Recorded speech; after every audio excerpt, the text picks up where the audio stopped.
আমার আগের ভিডিওতে আমার একজন প্রিয় দিদিভাই কমেন্ট করেছে যে তুমি যে কৃষিকাজ করো সেটা দিয়ে কি তোমাদের সংসার চলে? তো না গো দিদিভাই, কৃষিকাজ দিয়ে আমাদের সংসার অতটা ভালোভাবে চলে না।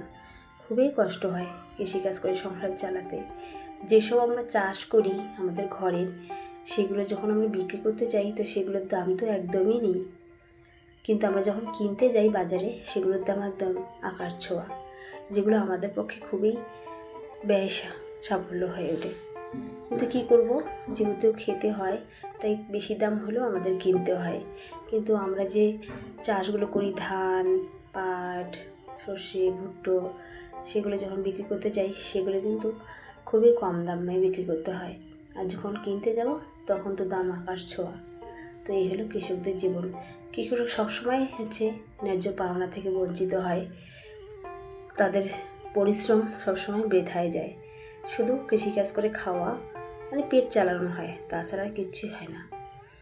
তো কী করব, যেহেতু একটু জমি আছে তাই কৃষিকাজ করতে হয়। শুধু আমাদের না, গ্রামে সবাই কম বেশি জমি আছে, তো সবাইকে কৃষিকাজ করতে হয়।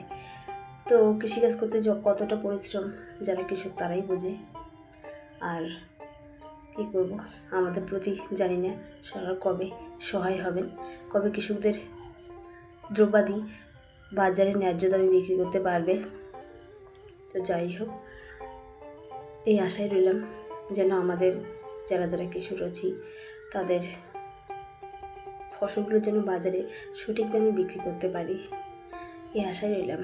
আর সবাই খুব ভালো থাকবেন, সুস্থ থাকবেন, এই কামনাই করছি।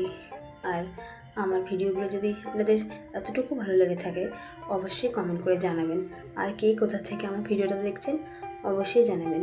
আমি চেষ্টা করব সবসময় সবার পাশে থাকতে, আর আমি সবার পাশে থাকিও। তো বন্ধুরা, আজ এতটুকুই। সবাই ভালো থাকবেন, দেখা হচ্ছে পরবর্তী ভিডিওতে। টাটা।